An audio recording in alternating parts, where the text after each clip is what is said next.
by all the critical measures of international relations. America will still remain our principal partner in the world. The numbers are out. Welcome back to Moose on Loose. My name's David. Today, we're going to take a look at the outrageous debt that the Liberal Party has saddled Canadians with over the past decade. We've got more job losses, food inflation, Carney's ministers refusing to answer questions. We got a bunch of stuff. Let's jump into this. Look at this nonsense. We got Governor General Mary Simon is in Nuuk, Greenland with Anita and they're opening up this new Canadian consulate today. A city of 60,000 people, as Mr. Bench pointing out.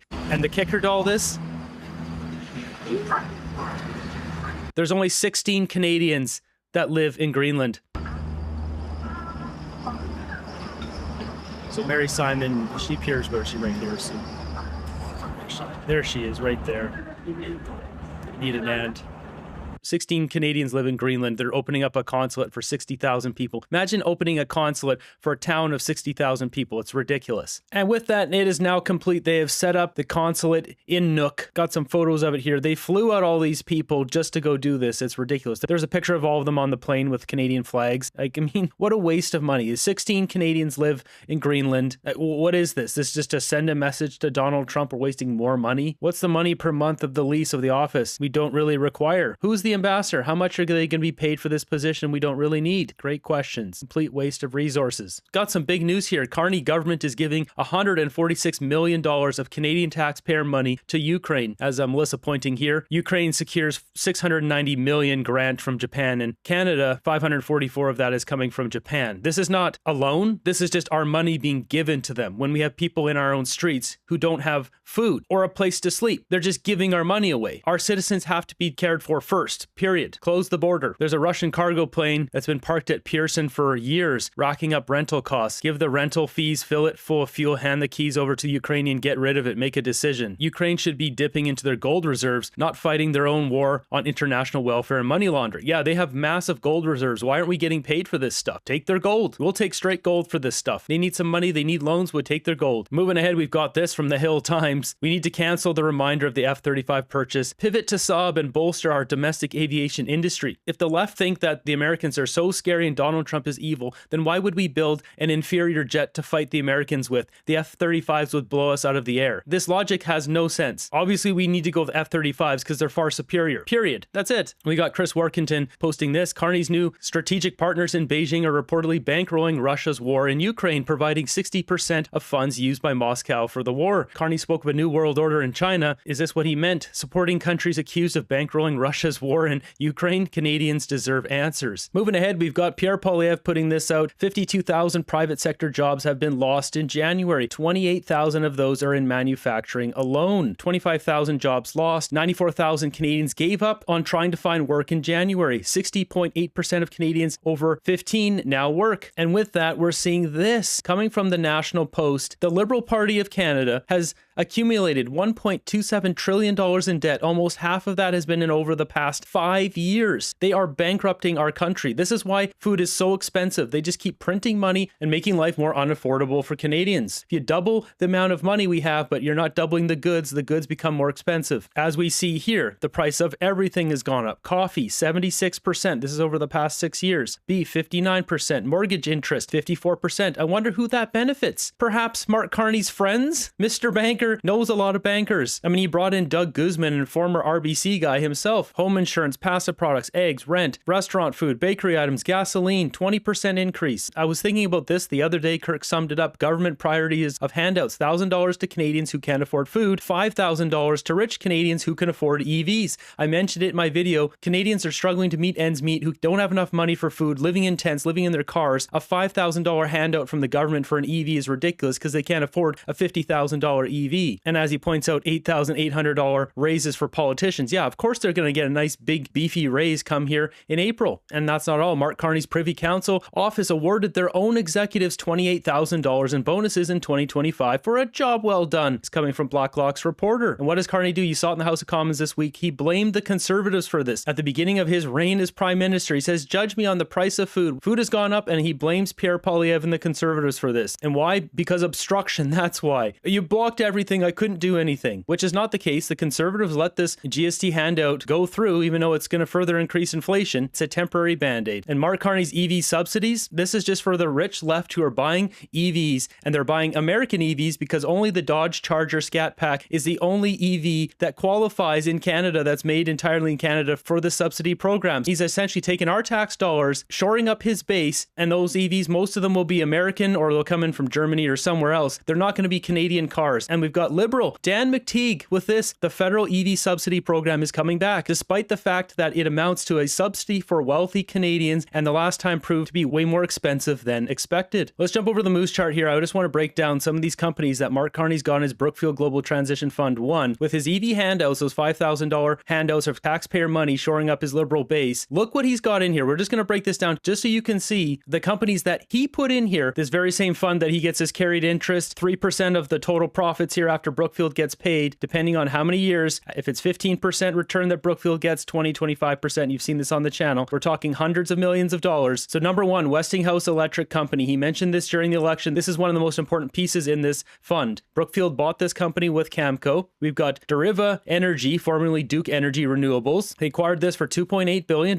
There's Scout Energy. This is renewable development, wind and solar, a $1 billion deal. They have massive pipeline of wind and solar that likely benefit from new government infrastructure spending. Scout Energy acquisition by Brookfield Renewables finalized. We've got Urban Grid, solar and wind storage, acquired for $650 million. Got that one here. Press release 2022. Mark Carney setting this stuff all up. Once again, looking at the timeline here, Mark Carney got in August 2020. In 2022, he became chair of Brookfield Asset Management. He was the one pulling the strings then, and he was in charge of the renewables department. This is all his handiwork. We got Standard Solar, acquired for $450 million. Company specializes in distributed energy, commercial, and community solar. Bring in the receipts here. Brookfield to invest in $2 billion in Scout Clean Energy and Standard Solar. We've got Entropy Carbon Capture. I've talked about this one a lot on the channel. It's not down here, and you'll notice I have all these down here. I now have them labeled as Brookfield Global Transition Fund 1, and then all the information is here, and then just all stacked up. I'm going to be putting the flags in there. You can see this one is coming from India. We'll get to that in a second, but if we go over here, we've got Entropy Carbon Capture. This is the one that the Canada Growth Fund, funded by the Liberals, gave $200 million to Entropy Carbon Capture. At this time, it was Deborah K. Orita, Mark Carney's colleague from Goldman Sachs back in the day, who was in charge of the final decisions of all this. And there's more information about Patrick Carbonieu and all this kind of stuff. But basically, tax dollars came from the government to the Liberal Party to Entropy back in December 2023 for this one. And we've got Avada Group, which is green hydrogen and ammonia. Tim Hodgson, just in the past video there, he's talking about potentially a pipeline now because India wants our oil badly. Well, he said they had green tech that they want to bring over here. I think that's what he's talking about, is the green hydrogen and ammonia. And that's that one here. So $1.3 billion for green hydrogen, solar PV modules, and growth of renewable energy platform from Brookfield. I've got the full document here too. This is a PDF, so if you want to read this, when I update the Moose chart here, I got a bunch of stuff to update, but all 3 pages of this document are here. I've done a whole video on green hydrogen. I found an expert on YouTube who basically just debunked this. Green hydrogen is so incredibly inefficient. That's what they're proposing over on the East Coast. Tim Hodgins mentioned this multiple times. That expert that I found on YouTube, he had entire videos, like 2-hour video, breaking this down, how basically you convert wind energy into ammonia. Wind energy provides electricity for an electrolyzer to basically, I believe, smash together water and air, turn it into ammonia that gets converted into a gas. It gets put on a ship, and then they send that over to a place like Germany where they have a facility to then deconstruct that and use that as energy. But in that process, you end up from 100% energy after all the conversion, you're left with like 10 to 20% of the total energy afterwards. It is so incredibly inefficient. And for the government even to be talking about this kind of stuff is absolutely ludicrous. With all these companies that Mark Carney's gone out with, Brookfield, they bought these, they're working with these companies, they're all pointing the same direction. Electricity, carbon capture, carbon credits. It's very clear what Mark Carney's doing here. Why would he give a $5,000 handout for rich Canadians for their new EVs when Canadians are struggling to pay the bills and they need more money for food? $1,000 handout for poor Canadians, but $5,000 for the rich. That's the kind of guy Mark Carney is. We've got Kirk posting this, pay attention to the yellow line. Canada's ability to export electricity has been declining for years, and now we are a net importer. This also means we don't have a stable grid. Instead of building out low-cost energy that provides our economy and supplying the US, adding billions to the economy, Canada fell into ideology and red tape, putting us years behind, now needing the US for electricity. And then,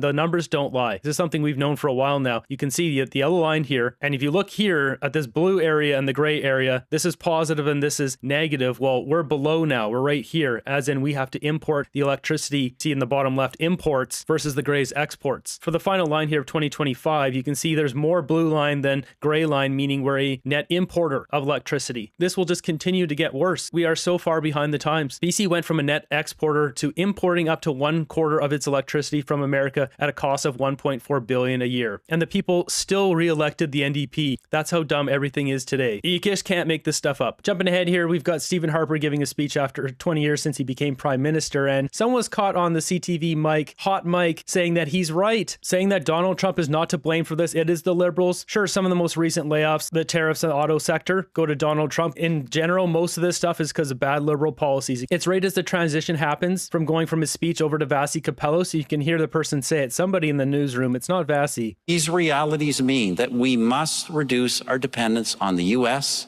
in order to protect our sovereignty and our economy. But we must do so also clearly understanding that by all the critical measures of international relations, America will still remain our principal partner in the world. Our national conversation must be mature enough to acknowledge that many of the difficulties we now face as a country cannot be blamed on Donald Trump. In too many cases, they stem from bad decisions by our own government. He's right. Canada has to. Right there, as is transitioning. He's right. Canada has to. He's right. Canada has to rapidly. So somebody in the back room there is a conservative. That's actually a bit relieving to hear that. Finally, something like that coming from CTV, mainstream media. Jumping ahead here, we've got a committee clip where conservative Jazz Raj absolutely grills Francois Philippe Champagne on their new Bill C-15. Mark Nixon's got posted here. If approved, would allow Brookfield to gain contracts without adhering to the Conflict of Interest Act. This is so alarming. Minister, in Division 5, Part 5, your government is once again asking for unprecedented powers to be able to exempt any entity or company from any law or regulation in Canada, with the exception of the Criminal Code. Would this include the Conflict of Interest Act? Yes or no? Well, I think you're referring to something which is called the regulatory sandboxes, and I just want to bring that to the committee's attention. You know, Minister, I'm not asking what it is or why it's there. This is very concerning. If this is passed, would that exempt any entity determined by the Prime Minister or any minister to exempt a company or an individual from the Conflict of Interest Act in Canada? Yes or no? Madam Chair, I was just trying to provide background. You know, Canada is catching up, I would say, with other OECD Minister, countries. this is a very concerning fact that's inside the budget. Would, after these powers are granted to a Prime Minister or minister, would they be allowed to exempt a company or an individual to be exempt from Canada's law, which is the Conflict of Interest Act? Yes or no? Well, I was just trying to say, Madam Chair, that regulatory sandboxes is a tool that has been requested by... Point of order, Madam Chair. The minister refuses to answer because this would give unprecedented powers once again to this government. And Canadians are worried. In fact, even the Toronto Star, a non-conservative friendly paper, has written about this. That's how concerning this is. Would this being passed give the Prime Minister or any minister in the government exempt to any company or individual from the Conflict of Interest Act? Yes or no? Madam Chair, I know some colleagues are more interested in the questions than the answer, but let me try to inform Canadian. Regulatory sandboxes are a tool which are very well used by OECD country, the G7, and actually, I would say, Madam Chair, Canada is catching up. Does it include the Conflict of Interest Act being exempt? Yes or no? He won't answer this question because they want to be able to give contracts to Brookfield and just bypass the whole system. Madam Chair, as I was saying, Canada is catching up, and the Minister, I'll take that as a yes, and that's very concerning. So I'm going to give an example to you. And again, I'm just asking if you can give me a yes or no. If a company like Brookfield has been looking to get a contract from either the Prime Minister or any minister in the government, would they be exempt from the Conflict of Interest Act, knowing very well of the Prime Minister's declared conflict of interest after this passes? Yes or no? Madam Chair, I'm sure the business people who are watching this morning are a bit surprised. Everyone thought in this country that the Conservative would be business friendly. This is a request from the business sector and Canadian innovators for Canada to catch up with other G7 countries. Champagne is an absolute rat. All these guys are rats. Mr. Francescato, point of order. Again, we want to hear the answer. Minister, I will take your non-answer as the conflict of interest the act would not apply to a company or an individual if any prime minister or minister grants them those powers and a contract under the government, which is concerning because that means a company like Brookfield that obviously has conflict of interest with the prime minister could be awarded a contract and been given Canadian money without having the Conflict of Interest Act apply to them with these powers. Now, I have another question for you. Under this division and this part, would this also give the power to exempt any company or person from the Investment Canada Act? Yes or no?